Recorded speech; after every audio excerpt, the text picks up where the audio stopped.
left unsaid. Days that can't be counted by the time till rent. Tomorrow's just another like the one that comes next. The corner of the highway that leads to the job, at the desk by the boss with the elegant watch. The tick of the clock and the tick of the clock mark the moments till the ticking stops. Toby, Stuart, welcome to the podcast. Thanks, Kelly. I'm really excited to be here. So I'm reading the book, and I'm flashing on something that happened a while back in my life at the Second City. So I had produced a show, or was producing a show called Between Barack and a Hard Place. So Barack Obama was had just won the primary, so he was not president, he was running. And the show was up, and it was very prescient. This very diverse cast, all played Barack at different points, because the idea was that everyone sees themselves in Barack. Michelle had come to a preview. I got to hang out with her. She loved it. She convinced him to come. So Secret Service comes. They do what they do, which is a lot of putting weird bags under things around the theater. Weird. So I and our owner, Andrew Alexander, we go down to meet him on Wells Street, and he's very demure and very thankful that we're, hosting him. It was like a fundraiser, and so great. We had a lovely experience. He was very professional, and he's like, "Could I meet the cast before?" We're like, "Yeah, we're going to take you right up here." And as he enters the green room, posture completely changes, and he's like, he just says this. He goes, "You guys," and it's like he pivoted in a minute. It did not feel inauthentic. I have to say that up top. It felt a little masterful, but it also felt like, oh, this guy knows that every audience is different. And especially when you're running for president, you're talking to all these different audiences. And I read a line, or I noted a line from your book. You say, quote, "Although we might not rehearse each of our lines, we almost always adjust how we present ourselves to conform to the expectations of our audiences and the context at hand." So my story is illustrative of that, I think. Yeah, I mean, I love it on so many levels. One is, all my years in Chicago. So now I'm thinking about Wells Street and like where exactly you are. And the first time I ever went to see improv at Second City, which was absolutely amazing. So I wish we were doing this live there next time. Okay. Yep.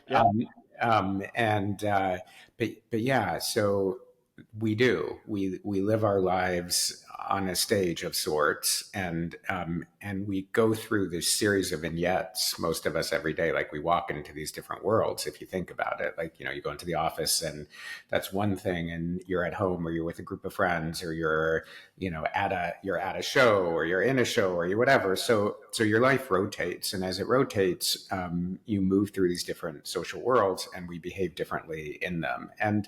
And we do in ways that kind of conform to expectations of us. And those expectations are much broader than just status-based, but many of them are indeed status-based. And so sort of where we are in a hierarchy and who we are very much affects how we behave.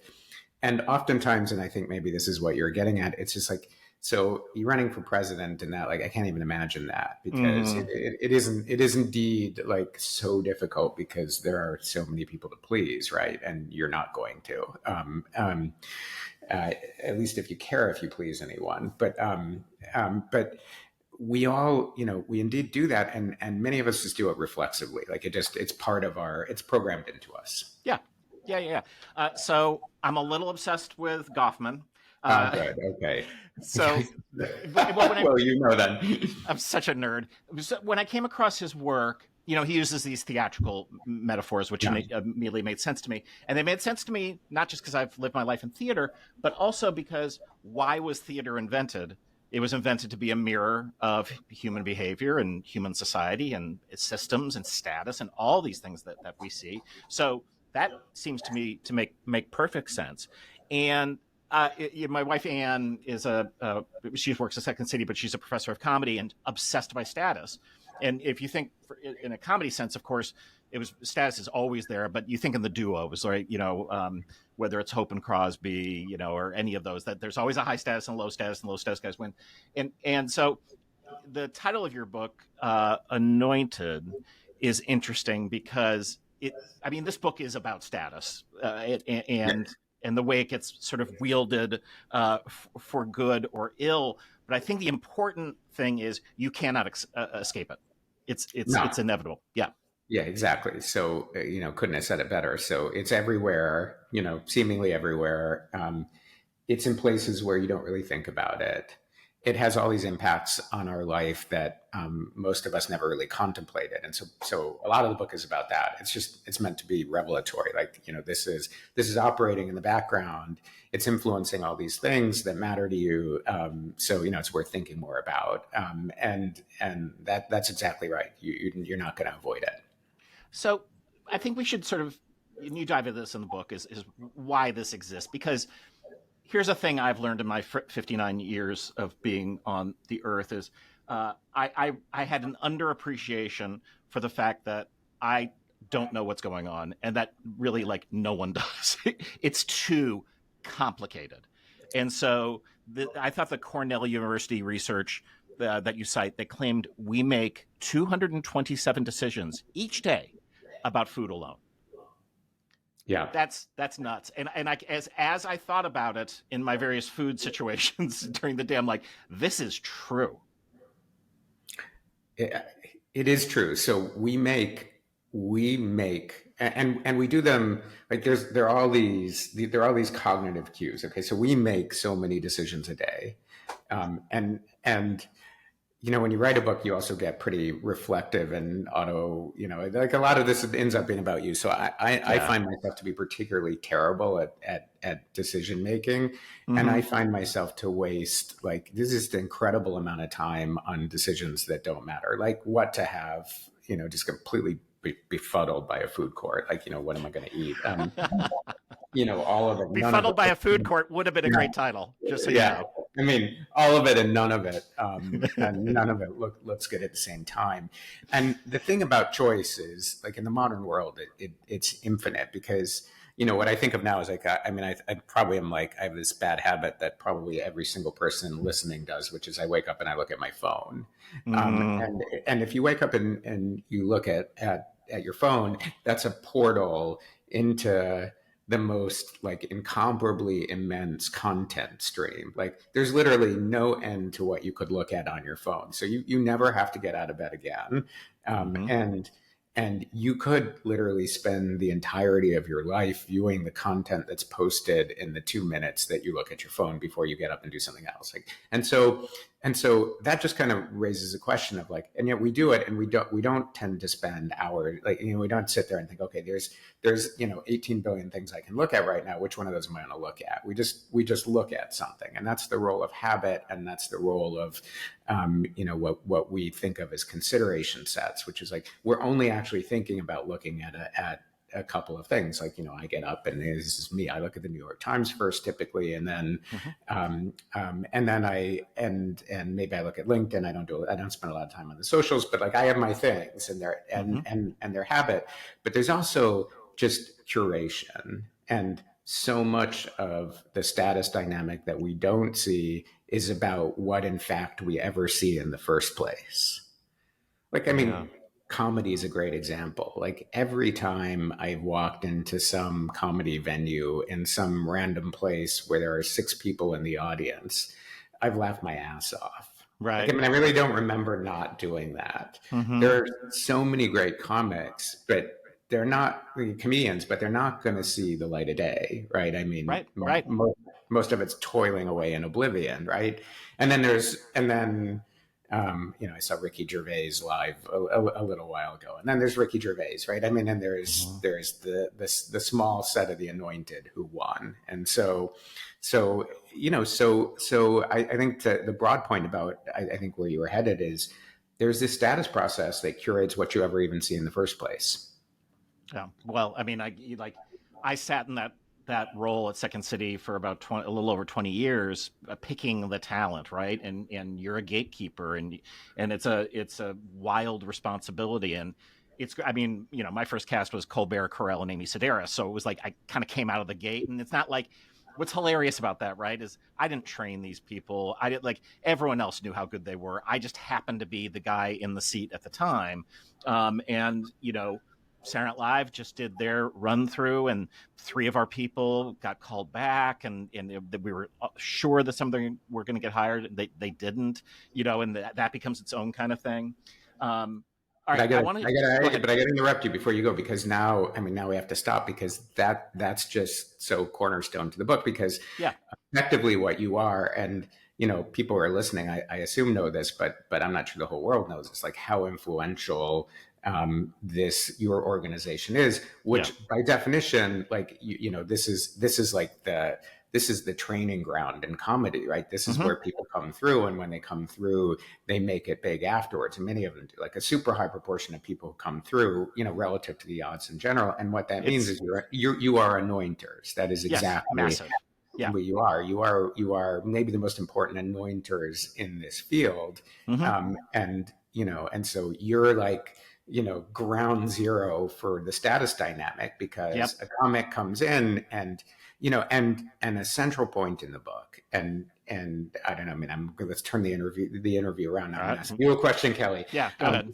So a central assertion in the book I would make is that you could. There's like this whole crop of people who want to get in, right? Hmm. And you have to choose. Like that's your job. Hmm. Even just said it. You have to choose, but you could have chosen 3 different people, and there's still a good shot that a good chance that they make it, right? It's like the key step in the process isn't the talent. I mean, these people are good, but there are lots of them who are good. It's getting Hmm. chosen by you. Yes. And then when that happens, you launch careers. And that's what Yep. the book is about. Yeah. Yeah. It's not fair. There absolutely are really fantastic people who didn't get that credit. I recall as a younger man in this position getting really pissed off when people would put Second City on their resume and they weren't Second City, and like we all did. And I don't care anymore. I mean, I'm older. I have other interests, and I don't pick the talent anymore. But for a period of time, that was very true. And I also tell you that one of my realizations after I stepped down. So I stepped down like in 2015, wrote my book Yes and then I've really been like in the behavioral science world, neuroscience world, like that, and combining all these things. But realizing one of the reasons I stepped down is I realized I was going to get credit or good reviews for everything I touched because I had been doing it so long, not because I deserved it. And And so, there it is. That's the Matthew effect in yeah. this book. There's central concept in the book is called the Matthew effect. And that's it in a nutshell. It's like when you have high status, there's often a presumption that whatever you choose or whatever you do is high quality. So, because you're in this seat, the choices that you make are right. And there's the self-fulfilling prophecy element to it, Mm-hmm. because once you choose them, then the whole world pays attention to that set of comedians. And Yep. then, I'm assuming they get staff and they get help and they get like, support, and they get money and they get endless opportunities, and it all happens. And so it all kind of spirals and feeds on itself in a virtuous cycle that pushes people up. And that is definitely true in any of the kind of human capital talent businesses, but particularly the ones where like traditional celebrity is at play, like it is in the world of actors or comedians or writers or artists. Or like these are all places where you need to catch this break if you're the talent. And when you catch the break, you often have a whole push, like an engine behind you that pushes you up the status hierarchy, which isn't based on the fact that you've gotten so much better at your craft. It's No. all the things that happen when you've been anointed, by Kelly in Second City. Yep, that's totally true. Let's talk about how this plays out in a completely different industry because it's a great story. You talk about Matthew Cooper. Can you tell he got into wine uh, Yeah. and and started following Robert Parker, who people should know is the sort of the wine god of what's the next great wine you should go out and buy. Yeah, I mean, so there's a chapter in the book actually called "The Anointers," like you, Kelly. But one of the really fascinating ones is this guy Robert Parker, who and he's fascinating. So he's a wine critic, but many people believe like when he was at his prime, he was across kind of all of the cultural markets. He was the most influential person, like in terms of credit. Like so he was such the dominant voice in wine. he was the taste making, king making, and also eviscerating function in wine because he could say I hate it as much as he loved it, and then the opposite things happens, like chops the legs off of the economic value of wine. But anyways, this is just one of my favorite stories. So Coop, I met in a completely different walk of life. He's a biotech entrepreneur, but he had this amazing story, and I'll try to tell it as succinctly as possible. But he was a college kid. He got interested in wine. He got a PhD in toxicology. He didn't have very much money, but he started flipping wine. Like he would find a deal. Like he tells a story about how he found a case of a Premier Cru. I forget what it was, the Lafitte Rothschild or something, in the basement of a liquor barn in Kentucky. Buys it and flips it, and so he's like, wait. I mean, there's an arbitrage here. Like I'm taking wine out of this.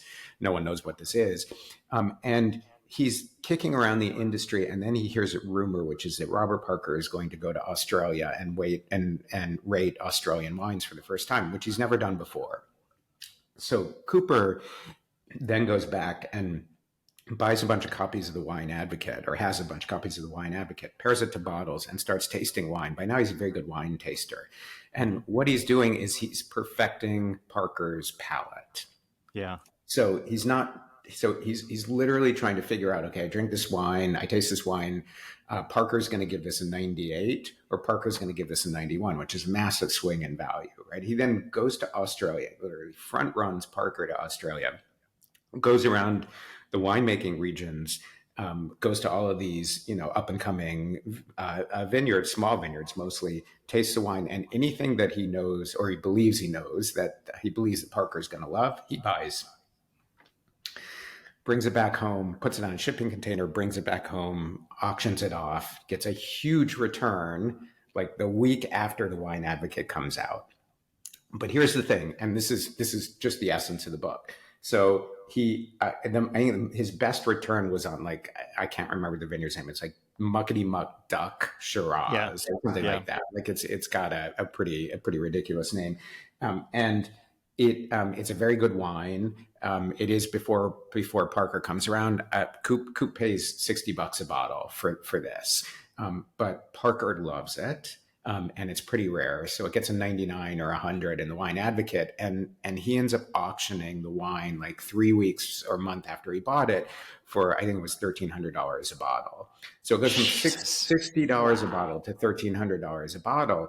But it's literally, and this is the key thing, it is the same bottle of wine. Like nothing's changed. Like the product, the quality, the merit of the product is literally identical, a month ago as it is today, right? It's just aged a month, but that's it. It's the same bottle of wine.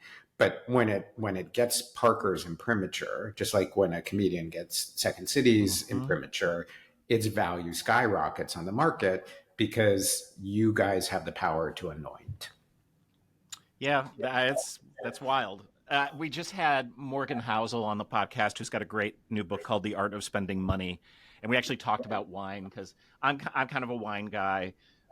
He's not. He's like, I can't tell the difference. So it's like, and his whole book's premise is like, our relationship with money is not great.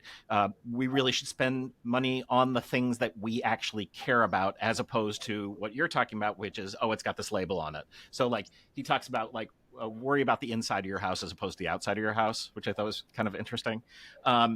There is a thing you talk about, and it's early in the book because it's talking about the shortcuts, the heuristics, all the things that we do.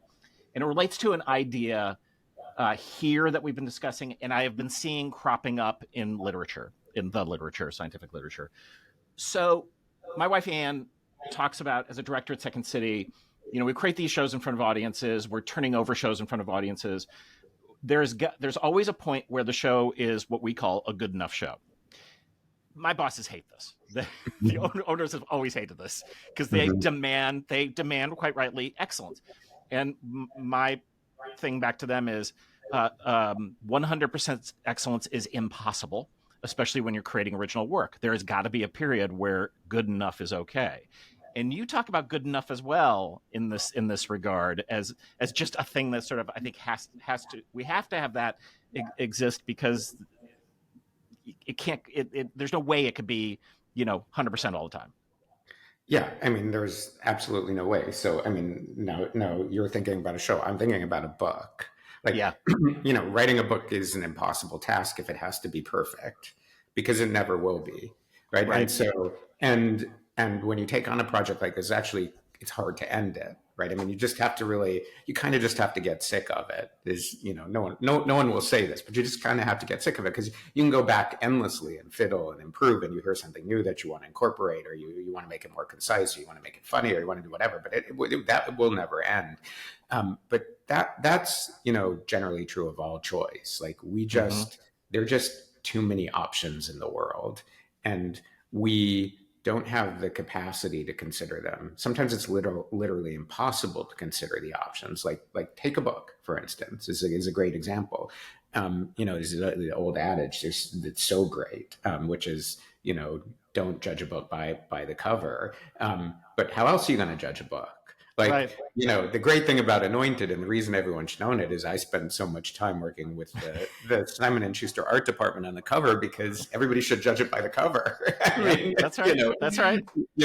because you can't read it first. You're not going to do that, right? I mean, and so you have limited information and incomplete information when you make choices, and when you work on things. And this is where status comes into play, right? It has this enormous influence on what you choose, because it's what you attend to, and it's how you evaluate something.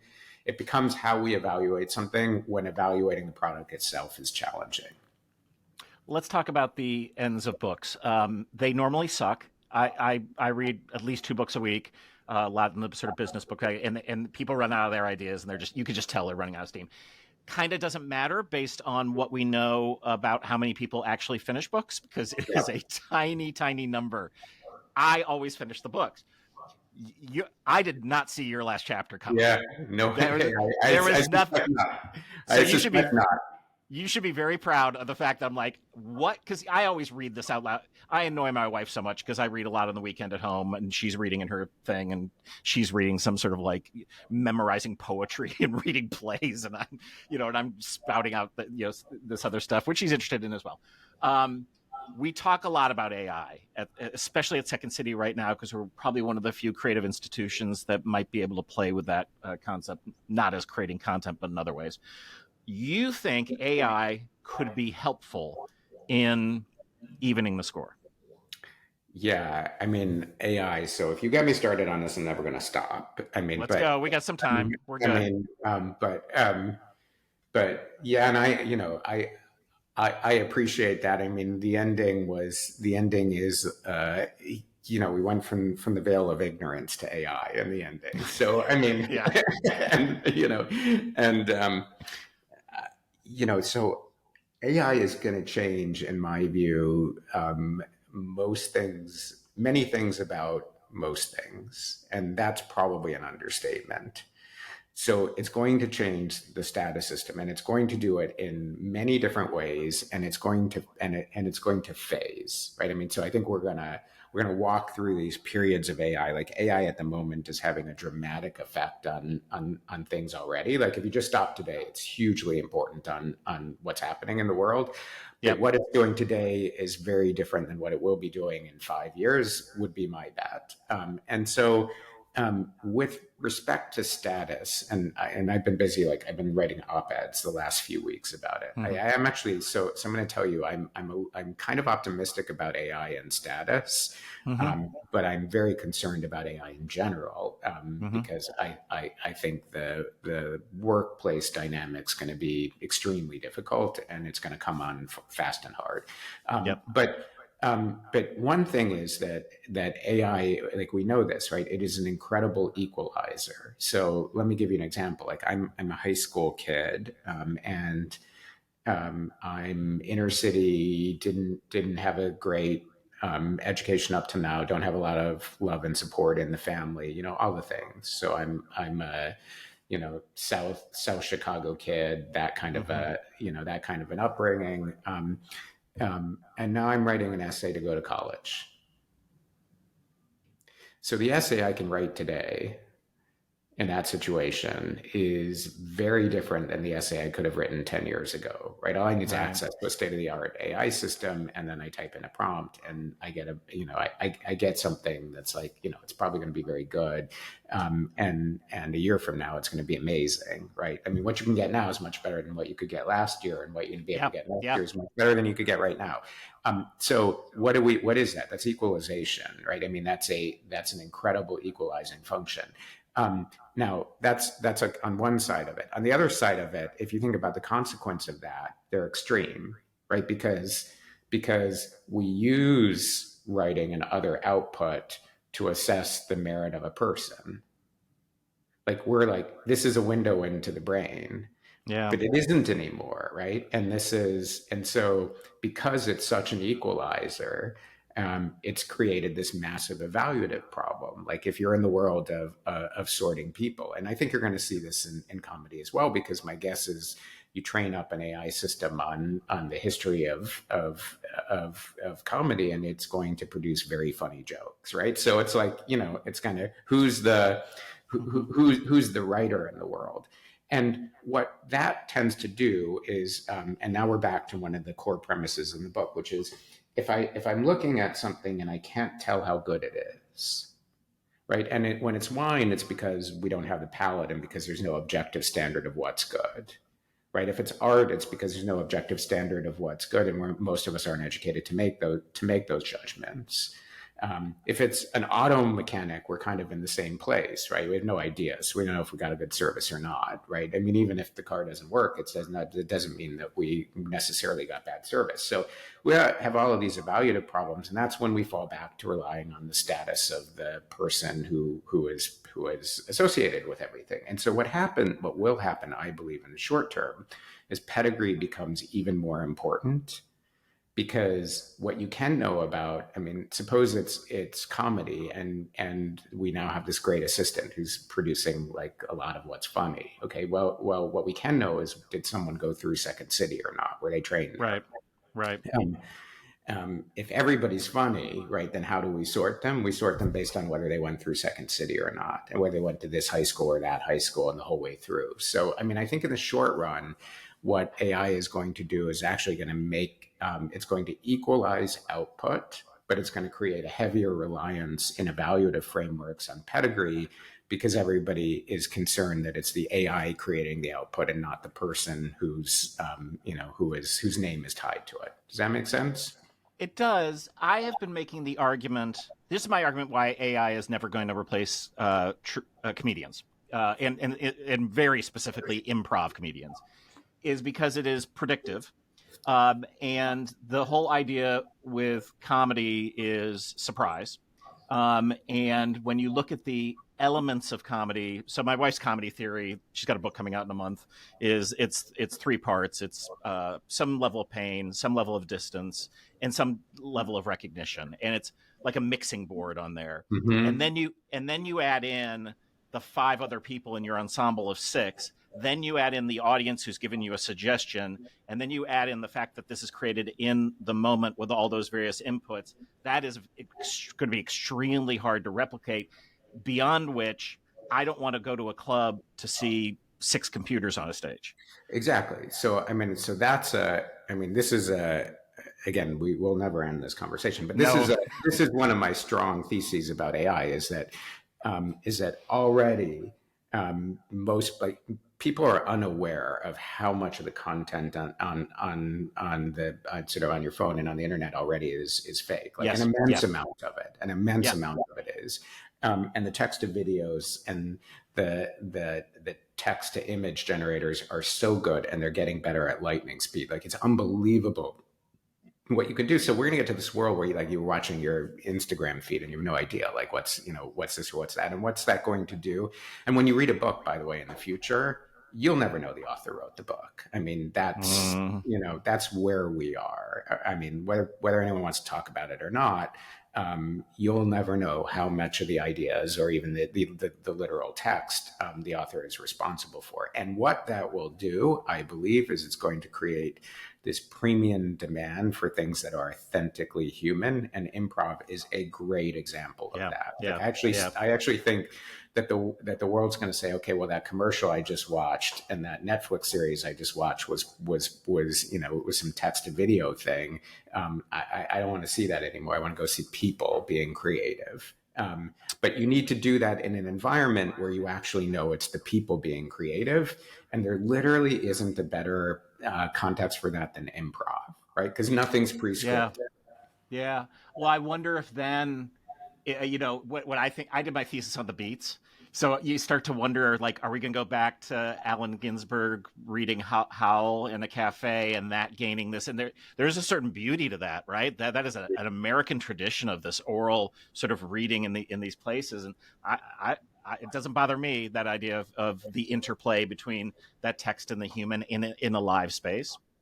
And if you think about it, it's already kind of gotten that way. Like, I mean, I'm spend a lot of time in New York City, and like, the price of high culture, right? I mean, Yeah, the price of high culture, it's very expensive to spend. Like, a live comedy show is unbelievably expensive. it is now. And, so is, but so is the opera or play or something. You ask yourself why that versus going to see a movie or whatever. That's way less experience, way less expensive. And one of the answers is, of course, the experience of being in a room with a bunch of people, and have an occasion to dress up or dress down or whatever it is, to laugh with friends. But I think already it's this, like, I want to see something that's just purely like live, authentically human. And my strong bet is, like, we're gonna have that desire even much more intensely over the next 5-10 year period, as other content becomes outstandingly good but is machine generated. It's funny. Maybe I'm going to ask you for a yes and story in a moment, which is our last question. I'll explain it. But it was funny. So my dad was a radio guy, and for years here in WGN, 30 years, and a huge jazz fan. And he used to like MC big bands at. Do you remember Old Orchard and Skokie? I do, and I Yeah. remember. I love the jazz standards, and Oh, so my years in Chicago was like yeah, listening to yeah, jazz and and walking by blues. WGN Yeah, studio on the studio on Michigan Michigan. Avenue. Yeah, yeah. So his office was right next to the studio that looked out on there, and but he and so I got stuff from him, which was great. But then I was starting to curate on my own, and I discovered this Pablo label, and like there was so much good stuff on that. And then of course Blue Note, and you were just like, well, if it's on Blue Note, I like 95%. I'm going to like it, and I did. But then as you get older and you dig even deeper, you're like, oh, there's so much good stuff that maybe didn't surface. And even pop music, there, now that we have Spotify, it's like, it's the biggest Tower Records you could ever go into. And one of the things I loved about early Pandora was it was introducing me truly to the kinds of sounds I liked, so that I discovered, oh, these 25 Canadian singer songwriters I never would have listened to. So maybe the technology also opens up. I hadn't actually thought about the opening up and the opportunity the way you frame it in this book, because everyone's kind of talking about the other terrible things, especially in academia, and the worry of, I mean, my wife is a college professor, and she Yeah. spots the papers all the time that were written by AI. Yeah, I mean, it's so. Guys, so many reactions to that, and we don't have a lot of time. I mean, let me say a couple things. So one is, I mean, AI is going to be terrible for many things, and it's also going to be amazing. Like, Yeah, yeah. it's such a mixed blessing. There are so many things that are going to get better for AI. One, two is, I mean, I spent so much time with the early Pandora. I mean, with the founder and Yeah. and so, and they had this great, I mean, so it's a great example of where AI is going to be amazing. So Pandora had this amazing idea, which is they had what they called musical DNA. Hmm. And they kind of hand coded up a matrix of like 300 musical elements. And then they would do a bunch of math on the matrix and identify like quantitative similarity between pieces of music. but it was all kind of hand done at first. Mm-hmm. And now like an AI system can do that, like, at such a deeper level and instantaneously. So we are going to get to this, like from a discovery standpoint, it is going to radically change the discoverability of everything. So that will be one, and we can see that already. Like that's already happening with sort of the current step where we are right now with the AI agents, but they're going to get much better over the next 12 to 24 months. And I think that's going to be one of the many ways in which AI is going to enrich our lives, right? We are going to discover things that really appeal to us in ways that we can't right now, because right now we rely on Blue Note or Second City or Simon and Schuster or the Wine Advocate or whatever, which are the anointers, which reduce these huge consideration sets to just have us focus on a tiny fraction of the products, and the content that's available out there. Yeah. So, I mean, I think the Rolex will exist, and the other thing will exist too. All right. We always end the podcast asking our guests for a yes and story. The idea is, in improvisation, you don't get anywhere by saying no, and you actually don't get that far by saying yes. We say, you got to say yes and. You have to affirm and contribute in order to explore and heighten. That allows you to work from a place of abundance. So I think we all have these moments in our lives, right? Where like we kind of want to say no, but we say yes, and then something cool happens. Do you have a story for us in that regard? Okay, so I'm going to tell you can I tell you the very first thing that comes to mind? Please. I need to say yes and more often. Oh, Because you're interesting. totally right. Like there's so much wisdom in that. I mean, way more often. In fact, I've actually had that thought quite a bit the last few months.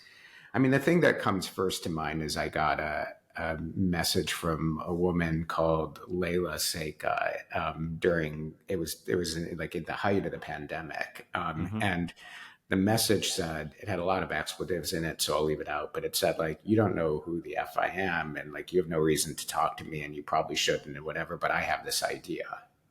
Hmm. And I would say normally I probably would say like, okay, this sounds wacky, so no, like, Yeah. no. But I think because it was the pandemic and because of a few references she had in there, I said yes, and it turned into something that just became a huge part of my life for quite some time. And it was just at this moment in the pandemic when I think it was just incredibly healthy for me and for the people that were involved in it. But it's these, kind of random things that come over the transom that I nearly always say no to. And this one got a yes, and boy, did it really, I mean, it's kind of unbelievable. All the follow on from that. So, but honestly, my first response is, let's do some more yes ands. Yeah. I mean, look, everything's me search, and I can be a no machine, and I've really been trying to focus on that lately. I got an invitation. This thing came out of the blue from a thing called the Corkins Institute, and they're like, "We're gonna fly you. You got to fly yourself to Albuquerque, but then we're gonna pick you up and 17 other people that you don't know, and you're gonna spend a week hiking, and there's meditation and all the other things." And it's like, this is probably too woo woo for me as a human being, and I like my things, and I want to be in control of stuff. But I said yes. I just got like the list of the other people who are going to be there, and it's a wild list of like, I would never choose to spend time with these humans in a place I've really never been, and I leave a week from Sunday. But the thing I do know is I'm going to have some stories. Yeah, you are. And, So congratulations. I would never do that, but I have been to Albuquerque many times, and New Mexico is beautiful, yeah, that's and right here. like it's amazing. It's amazing terrain, though. You love the topology. I mean, no matter what, you get to spend a week in what will surely be amazing and foreign nature when you're not used to it. Right. But Well, yeah, I you mean, you lived in Chicago, so just the idea of actually seeing stars. yeah, I mean, we have this, too much about Chicago, I guess, but I mean, I will never forget driving into Chicago, and you're like 4 hours away and you see this dome of Yeah. light. Like Yeah. the city generates so much light and it's flat, so there's nothing blocking your view when you're a long way away from the city, but you Hmm. see it approaching from so far away because it's the light. I mean, it's incredible. But yeah, no Well, stars in Chicago, and no clear yeah, enough. no stars in the sky, plenty of other stars, and then the Lakeshore Drive thing, especially going, because I had a program at University of Chicago. I'm working on something up there now. I mean, I always feel good making that drive, going, and then getting into Hyde Park, and it's just like it's just it's awe inspiring actually in Yeah, terms of this city that you have this. A friend of mine who works at Second City, our head of marketing, she's from Belgium, and she's based in New York, but she came and brought her family for a visit to Chicago, and she was like, "You can actually swim in this water," and I'm like, "Yeah, you." She's like, "It's unbelievable. Why do people not know about this?" I'm like, "Well, the military's coming next week, so we'll see what happens." yeah, oh yeah. Well, that is a topic for another show for sure. But yeah, it's an amazing city. It's magical in both directions. I mean, I Yeah. see really love the drive back. I mean, it's just Mm-hmm. it's glorious, and then the drive north. I mean, Yeah, up to Northwestern, where do you go? Yeah, it just keeps going. Yeah. keeps All right. going. The book is terrific. It's called Anointed: The Extraordinary Effects of Social Status in Winner Takes Most World. Toby Stuart, thank you so much for coming on the pod. Thanks, Kelly. I loved it. Appreciate it.